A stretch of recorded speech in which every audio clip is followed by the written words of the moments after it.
Harvey's Harvey's Mark. Harvey's Mike. Harvey.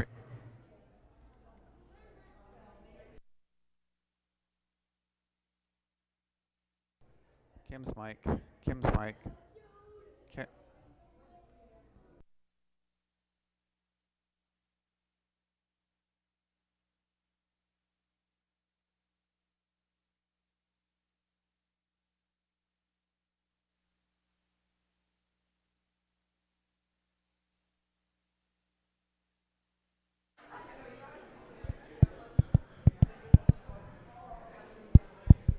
I, I'm hearing it in here. I shouldn't be doing that, should I?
Whenever you're ready. Okay. Sit. Okay. Okay. Good morning, everybody. Yeah. Happy Mother's Day, and welcome to those who are here in the East Lounge and those who are watching online. What we'd like to do today is okay. Okay. Well, welcome. We'll get started again here. Today we want to give you an update on the landscape renewal project that we've been working on for real seriously, at least for about the last year. And we had a presentation back in November going over what the master plan was like, and that we had developed along with a consultant. And I presume that most of you are familiar with it, but it's a good assumption to make that not everybody is. So I will backtrack on some things that were gone over in November, and when we see some of the visuals, those are going to be the same visuals that we showed for as part of the master plan, because most of what you see on the overall picture has stayed the same. Details have been developed that which we want to tell you about and kind of let you know where we are. Brief history.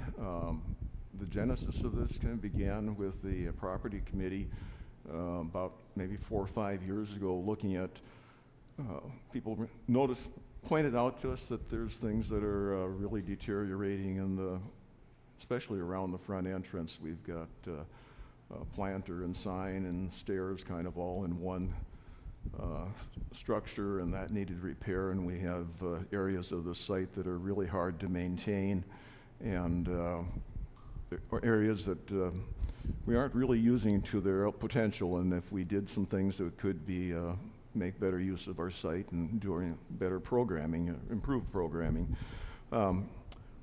So that led up to last year. Got an okay from the council and Pastor Cindy to form a task force to move ahead with some planning, and our first step in that planning was gathering information from the congregation about what we really is needed and what are some of our opportunities, what do you love, what's a problem, and that include outreach to neighbors and to congregation members and some groups within the church to develop a list of needs. And so the task force prioritized them. We went through a search for a landscape architect, completed that, and then we began working with the landscape designer, and the firm involved is Calyx Design, and they're a St. Paul firm, and they produced most of the graphics you'll see today. After the master plan was completed, that was about in November when we made a presentation, and then we went into kind of a quiet period over the holidays, and then picked up again in probably February, March with a consultant. Prior to that, we met with the council and briefed them on where we are, what the preliminary budget estimates are, and got a nod to go ahead to the next phase, which was preparing specific design plans, which ultimately end up with roll of prints that the landscape architect prepared, and those are currently out for bid at this point. So that's kind of why we're here, and just to let you know the changes and fill you in on what's new here. So we'll move on. Okay. So as we go through this today, we're kind of breaking it down into about 4 parts. We talk about key events or mileposts along the way, kind of walk through the slides and the images and talk about some of the details of things that have changed. We'll talk about the planting plan, which is part of the overall, and we'll also talk about another important element, a monument sign that goes into the project, and Kim Thompson and Peter Hansen will speak to that. The task force decided that that was kind of an area that probably would be best just to take on by somebody else or another group anyway, to kind of get a better idea of what we really need for the congregation in terms of updated messaging and looking at the technology involved, and delve into that, and so they'll report on that.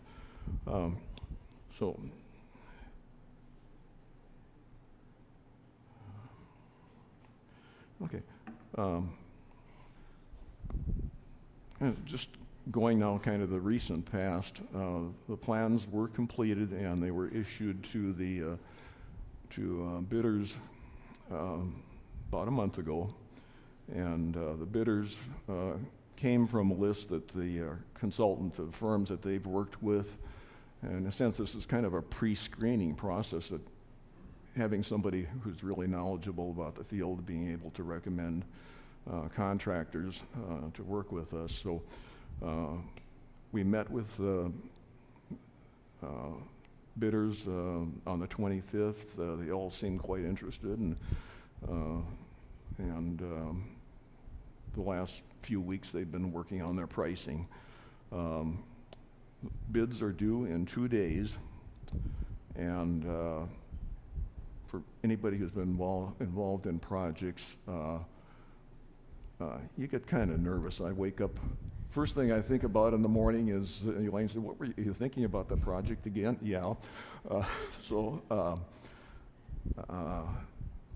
We're anxiously awaiting what those bids are. We're looking for bids kind of in 3 areas. One is sort of the main construction project, which we call a site contractor. And we're looking for a contractor, not a huge one, not a small one. This is kind of an in-between size project. And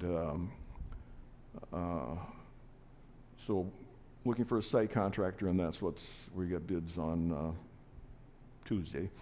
We're also solicited prices from an electrical contractor who's done quite a bit of work with the church, and we just got some prices on that a couple of days ago. And then the other kind of bigger cost item is the monument sign, and that's what Kim and Peter have been working on. And so once we get those numbers, we hope they're within budget, but that's what I wake up thinking about. And if they aren't, we're going to have to kind of look at all of the elements and make some choices along with the task force and others here in the church before we make a decision here. But if all goes fairly well, we figure in about 2 weeks we would be able to award a contract, and that gives several weeks anyway before construction starts. We've asked them to plan on starting June 15th, and with a construction completion time or date of September 15th. That gets us into a usable site before we get into the flea market and some of where we have a lot of visitors and people coming in and out of the site. Another date is, we have Minnesota Department of Transportation, MnDOT, is doing a major mill and overlay plus new curbs and a lot of ADA access improvements on the corners between St. Clair and Grand. So they're going to be in here. We want to get started before they do. There's things that'll work better if we can be doing that in that sequence. But the best information, we've gotten some information, but I think they're out for bid. We're not really quite sure. They are having a neighborhood informational meeting on the 14th, also over at McAllister, from 3:30 to 6:30. I'll be going, and we have a couple of specific issues we want to talk to them about, but hopefully we'll learn more about their timeline. The information we have so far is that they plan to be working out here starting about July 15th. We'll know more after the meeting, and so if you live along Snelling and just kind of want to know, or in that area, it might be of interest to you to drop in on that. I'm not sure what their format will be. It's a fairly long session. I expect it's probably going to be more having some experts around the room and talk to them as opposed to a lengthy presentation. But if you're able to go, I think that'd be good.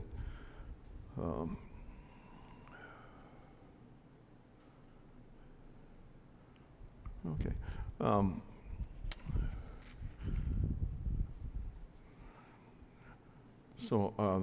This kind of shows the breakdown of the various areas of the project. Existing building is where we are right now. To the left is Snelling. To the bottom of the page is Goodrich. The project doesn't really include any work in the parking lot. That's for various reasons. You know, that's including budget. It doesn't really extend into that area, and it's used. We've got a lease with McAllister that still has 7 or 8 years to run. As we go through the drawings, it kind of breaks down into the Snelling side, the focus area shown on the drawing, and learn to drive the arrow here.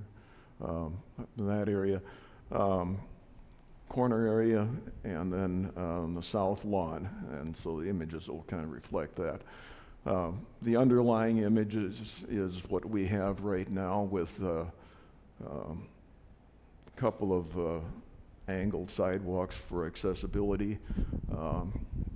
As we were looking at the site, some of the goals are to try and simplify the site and maybe a less concrete out in front, and maybe free up some little bit more green space and simplify the entry experience for the various activities.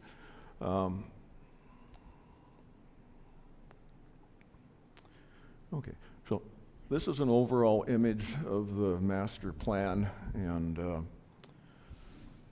couple of the main drivers on this is that to improve accessibility, right now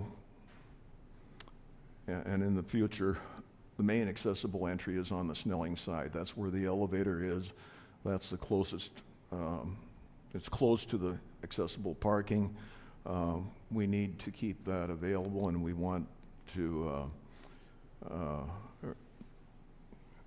be able to keep access available to the front door on Snelling. And looking at this, see, kind of the best way to point here, but early on in the scheme, we're trying to look at various ways of getting access to the Snelling entry, and it turned out that the best way really was to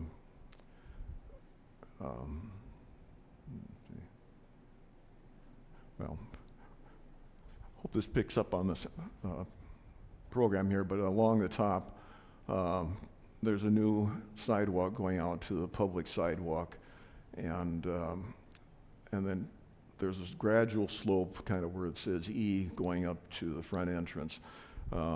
Handrails on both sides.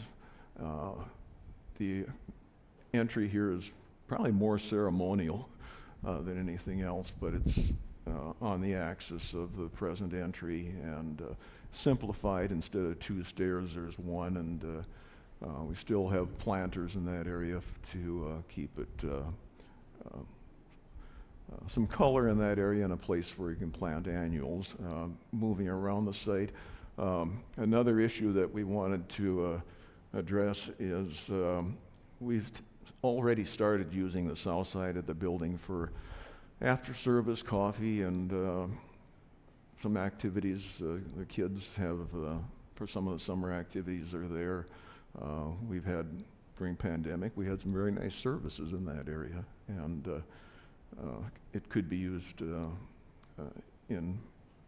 for other programs too, but being able to get from the front of the church, let's say after a service, to coffee, right now you have to go out to the public sidewalk here, over there, and then once you're over there, you're kind of on some shaky ground with the uneven grass and not a really good surface to set tables, or so we find ourselves just kind of congregated around the paved walk. So this comes out, goes around the Peace Pole Garden area and around that way, and that also facilitates moving chairs or tables in and out of the building too.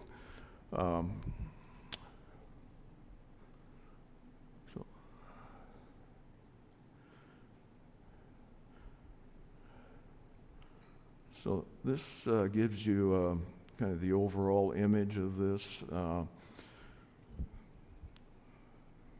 The stairway going up towards Snelling, we're not going to have the broad stairway or wide stairways. They're going to be more the normal width, a little more compact. The sign is in the approximate location, but that's an element that was left to really refine with the sign contractor, and kind of, just how big it needs to be, or how elaborate and where it should be positioned was kind of left to be worked out.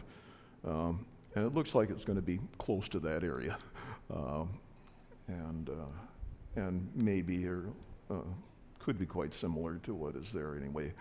Again, we'll talk about that a bit more. I wanted to tell you a little bit about the Peace Pole area, which is off to the right in that area. And when we did survey of what people were interested in, that came up as, we really like that. It's a nice, quiet area, and try and keep that. Jerry Sandals has worked on the planning around that area, and in fact, his grandson kind of developed the concept as a scout project, and it's turned out to be a kind of a treasured space here. So I did contact Ruth, the daughter of Jerry, a few weeks ago, and just make sure that they knew what was being planned for the area. And Ruth indicated, they were in general, but I told her a few specifics, and she appreciated what was being done there. She said, Jerry, as he was getting, we saw him around here less in late summer and fall, and otherwise you'd usually see him out there a couple times a week working in the area. And she said that Jerry knew that there was going to be something going on in the area, and hoped that the Peace Pole could stay. He wasn't that concerned about the plantings around the area. I was a little concerned because we are planning to do that walk kind of right through that area. And so I told her that they could come and take the plants from that area. They'd have a first chance to do that. And so they were scheduled to come on Friday afternoon. I haven't gone out and seen if anything is gone, but they were going to come at least once or twice, leading up to Jerry's funeral is coming Saturday. And then after, and she was just very happy that that could be done. It's kind of emotional for me. But for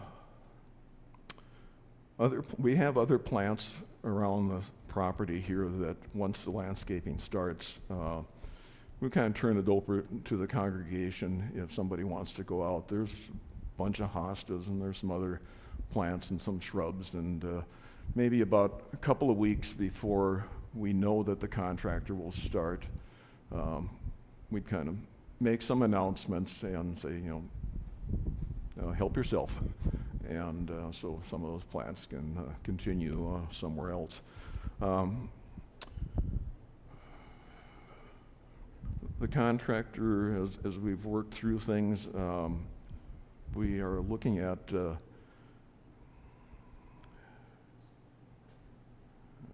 see. Yeah, we'll get back to this slide here. Overall plan here. The contractor's access will be into the site from where we presently have the ADA parking, and then probably in a secondary manner from the Goodrich side here. They'll work with the city to get access to some parking spaces. But so temporarily during the construction, we would lose the ADA parking. We would plan to move signage over to the east side of the north entry for accessible parking, and the contractor's being told to keep an accessible route to the front entry all during the project. And there may be a period of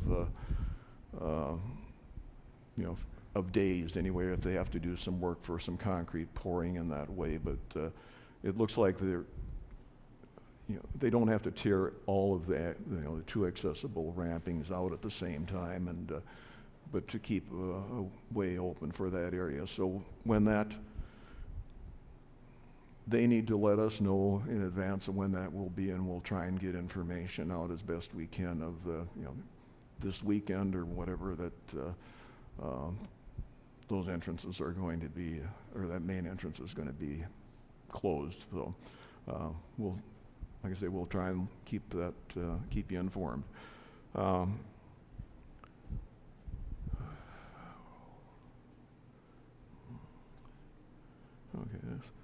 Okay. Another overview here of the front area. I want to mention here on the plans that just to be aware, we've got two major trees on the ceiling side of the building. One over about where the sign is being shown here, and then the one that's off to the south of the main part of the sanctuary. The one closest to the parking lot is badly diseased and probably doesn't have, and is due to be taken down. The other one is really kind of problematic, and ultimately that's going to be replaced too, or at least as part of this project, I should say. I had a hard time coming to terms with that. Who doesn't love a big, majestic tree? Some of the reasons are that it's close to the building. As it's grown, we've had to prune it back away from the building so the branches aren't really brushing the building. The canopy is beautiful, but it's dense. Hardly any light gets through it, so it's hard for plants that are living in that area. We can't keep the grass in existence in that area. It just dominates the site. It kind of blocks the view of you see the tall windows. So what we're looking at has been recommended as a smaller scale tree that as it matures, it has a presence, but not as big. So they're, as it grows, it's something more like what you see on the images here.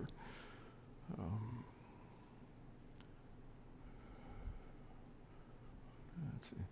Another image here of what the site looks like here from the northwest corner. And kind of looking at the entrance here, we've the walls around the planter. It would be a cast stone. Landscape architect is recommending using a lighter color.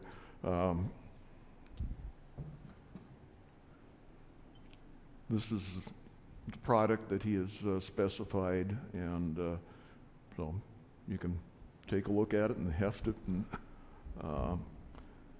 but that's what we'd be using around the stairs.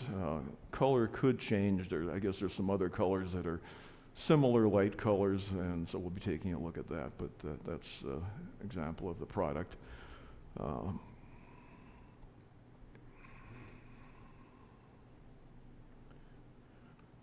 Okay, this is looking from the public sidewalk. I guess this illustrates a problem and a solution. The way the site is right now, from the accessible parking and the parking lot, it's hard to tell that there's a pathway to the front door. And so what this does is make it more visible, kind of a straight on from that parking area.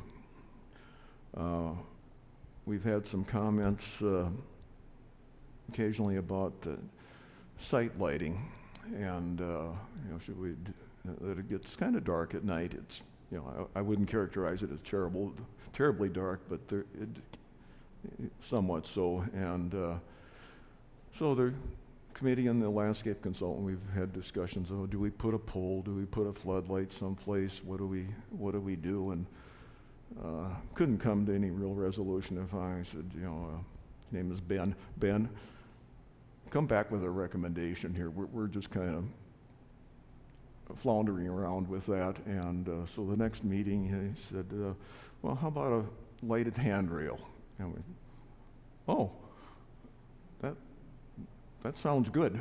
So that's what's in the documents right now, and this is kind of what the product, anyway, that's been specified. Provides some lighting. The light level is even adjustable if we so we get the kind of the right amount of lighting. Going around to the site on the south here, this shows some site furniture. We've decided to defer purchase on that until the project is done or nearly done, and kind of make a selection of at that point. And but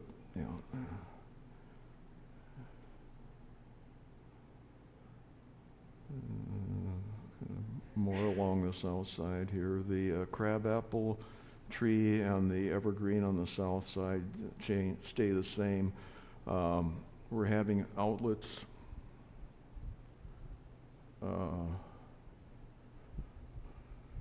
installed kind of probably near the bell tower here, where if we're having an outdoor event, that have a place to get electrical service, and then also a stub in for media in case they want to broadcast anything from that area, that's available.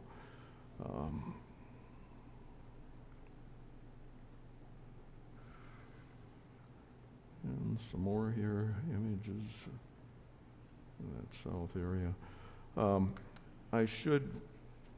I kind of went quickly over here when we had the task force, just to give credit and let you know who was on there. Mike Flatford, Sue Clavin, Greta Munt, Ron Struss, Mike Jaden, Kelly Wells. So I see a number of them here. So if you have questions after this, they're knowledgeable about the project.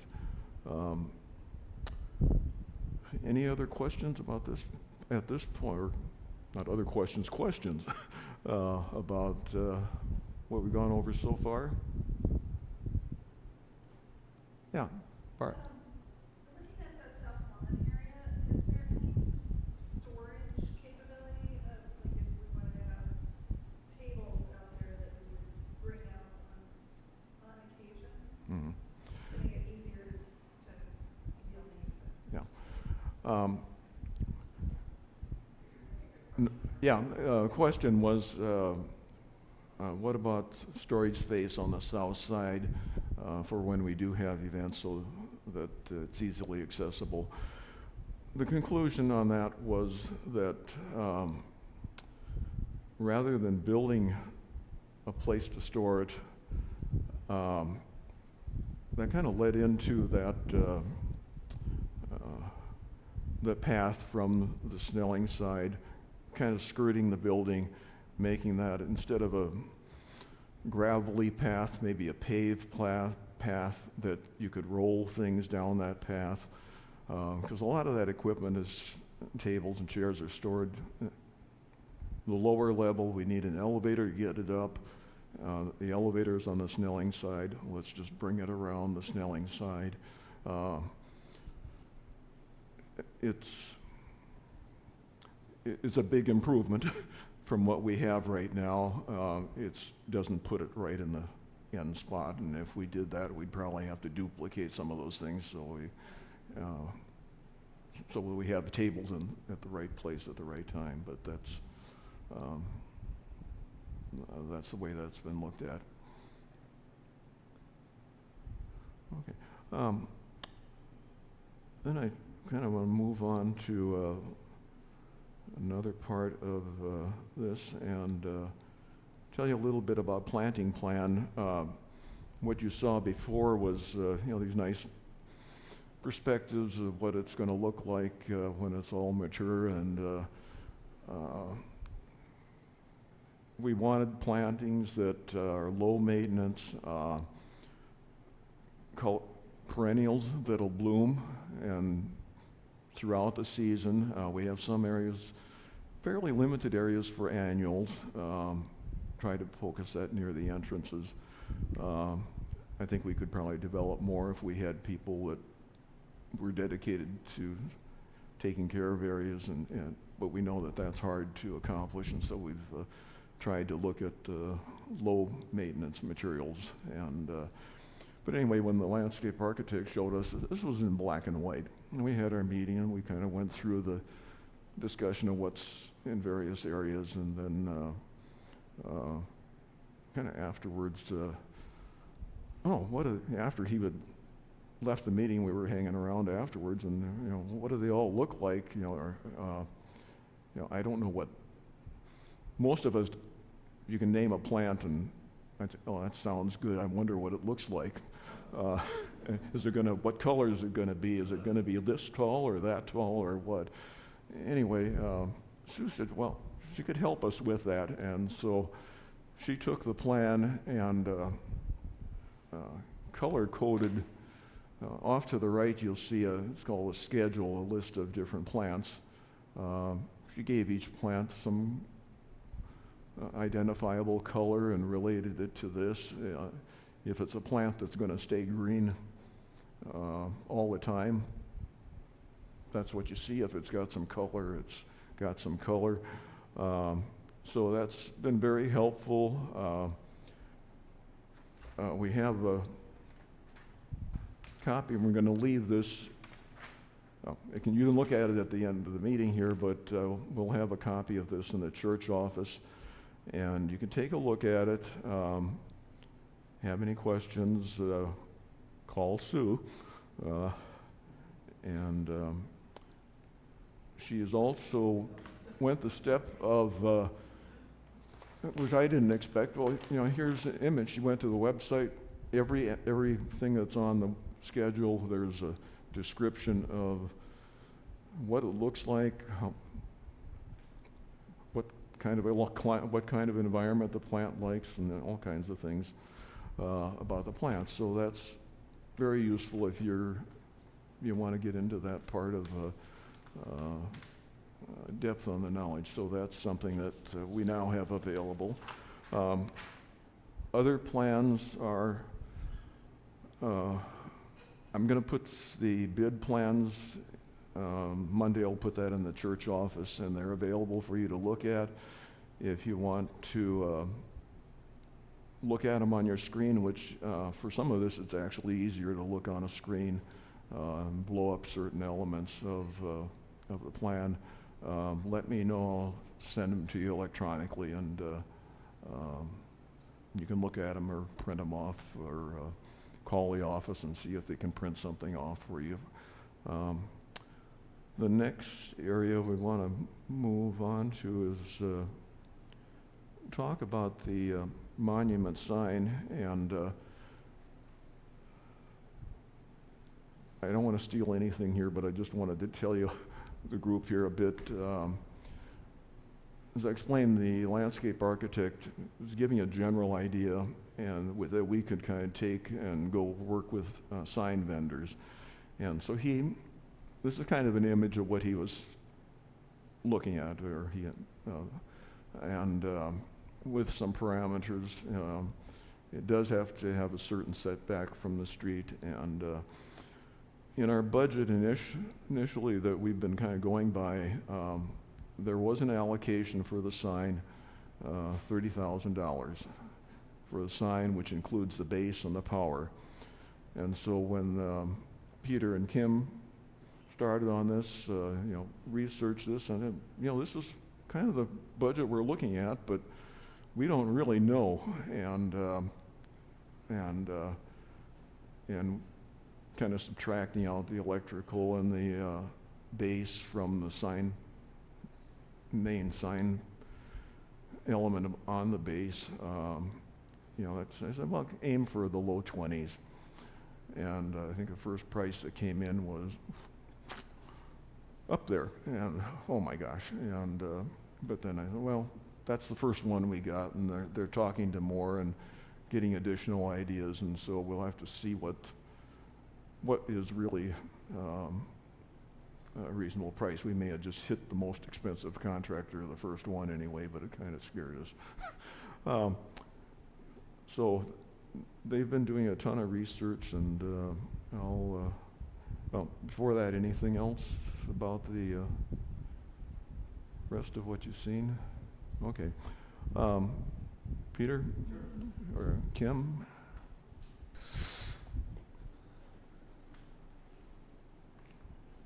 Well, good morning. I'll just add a little bit to what Harvey had to say about that. We started off with a budget that was a little bit of an unknown quantity for us, not having a lot of experience with large-scale digital signs, and we're learning a lot as we go here. One of the main questions that we have, well, there's a couple, in terms of trying to get what we need for the price that we need. We have, I think, bids out to 4 different contractors now, or we have 4 different contractors who are submitting bids to us now. And we're waiting still for the last ones to come in because we're revising a little bit on what our possibilities are. Some of the main things we look at is that the sign consists of a cabinet on the outside, illuminated letters, the digital display itself, and then the base on which it sits. One of the first questions we've been trying to determine is who's in charge of the base? Because some of the contractors have no problem doing it, and some would prefer that be handled by the general contractor. And a lot of that has to do with what is the material that we're using. Are we going to use the same stone that we do for the rest of the site improvement, or are we going to do a synthetic or manufactured material? Some of the sign contractors are very strongly in favor of that. Say, most of the stone bases that you see around are what we'd say are fake anyway. So that saves considerably on the cost, and for some of them that are interested in doing the installation themselves, that's a piece that they might do. But we had to break it down a little bit more in terms of what exactly is which portion of the cost is going to whom, because we have that, and then we also have the electrical installation and who installs what first. So more variables than we thought. The other variable that we are working through is what is the resolution of that sign. Depending on how the quality of the resolution, which is measured in millimeters, the price fluctuates considerably.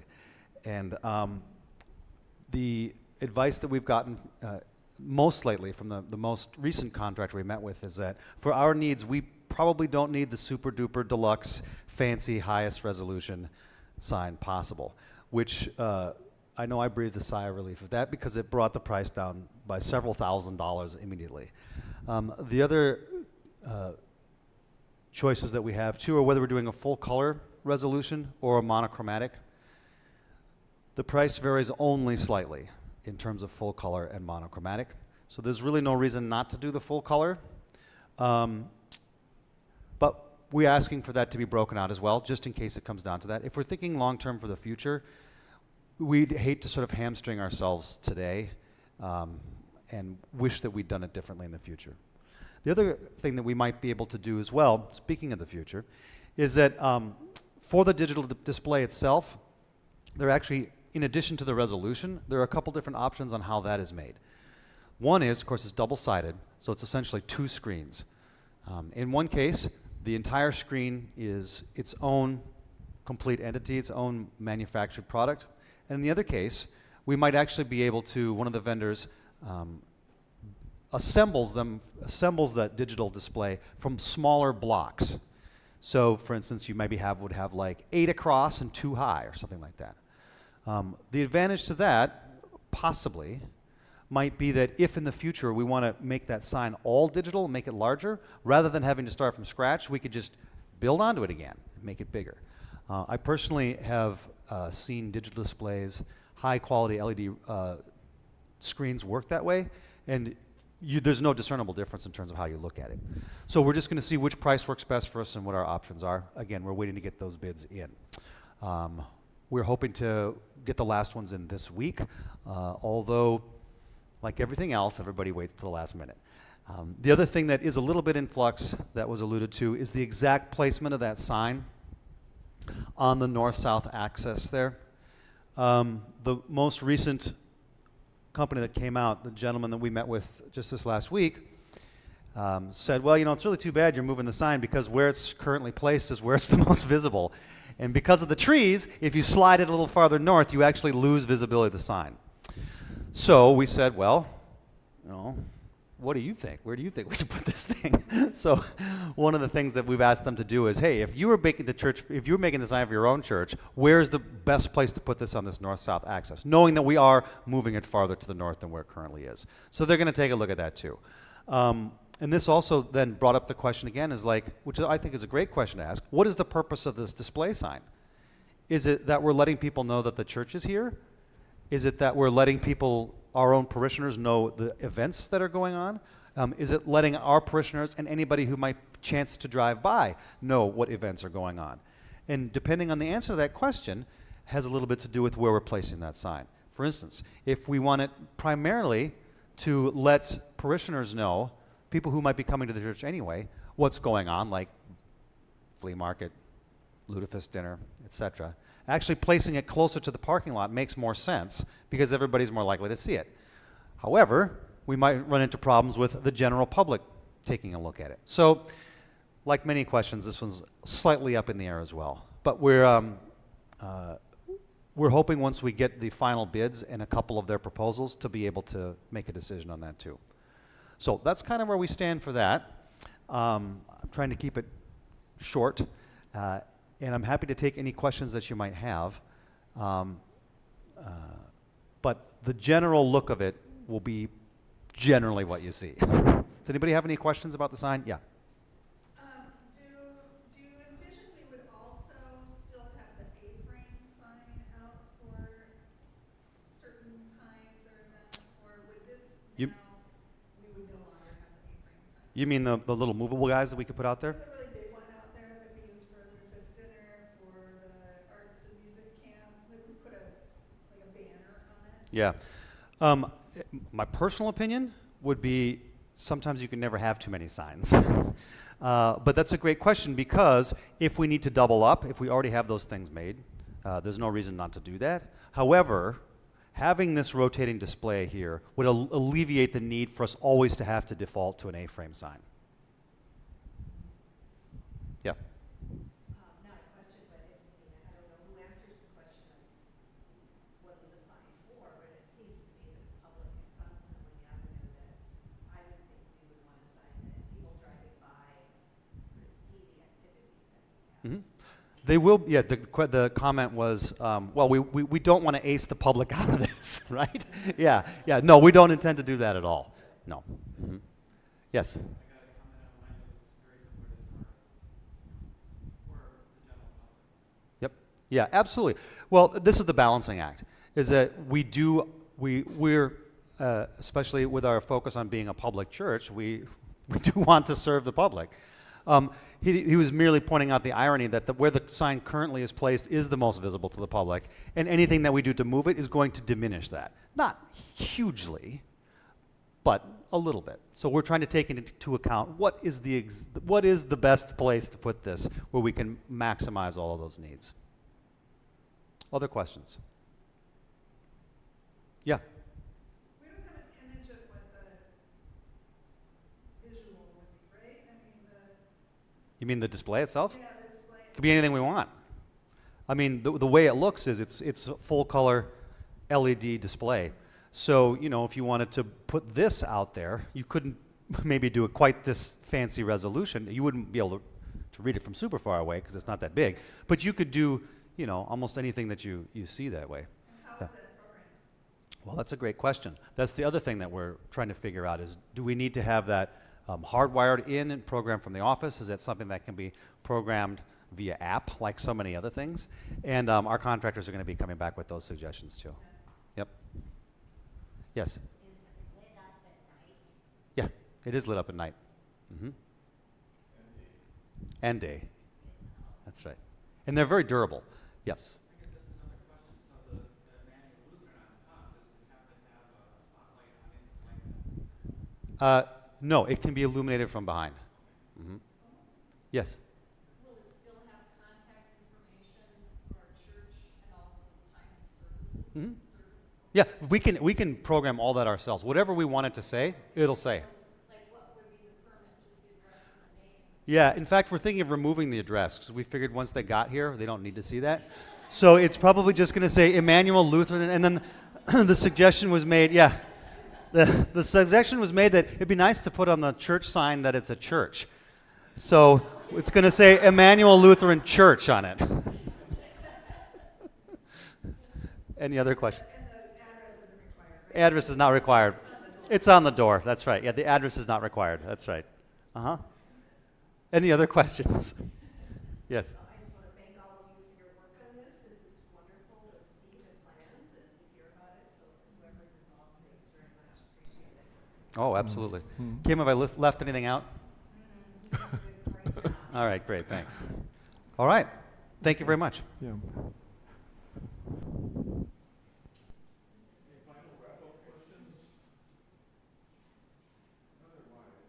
Just a comment. I think all of us here, it goes online. This, I'm talking loud, so this, you know, is for communicating events and so on and so forth. But what this does, writ large, is communicates the fact that here, at a tremendous location, and we talked about that 18 years ago when we did this project, church after church would love to be near Snelling and Grant.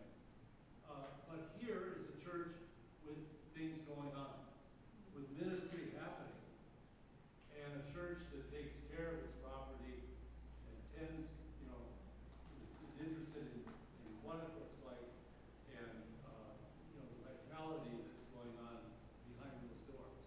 I think that's huge and very exciting.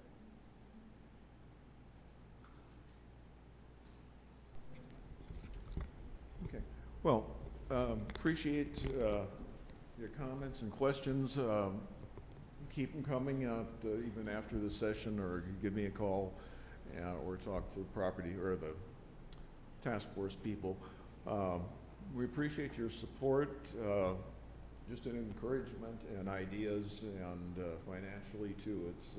It's a big thing for the congregation to be taken on, and so the congregation's always been looking towards the future and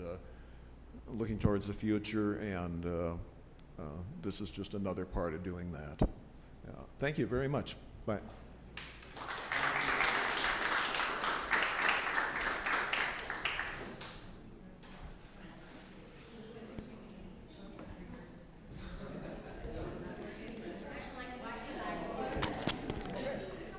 Nice presentation.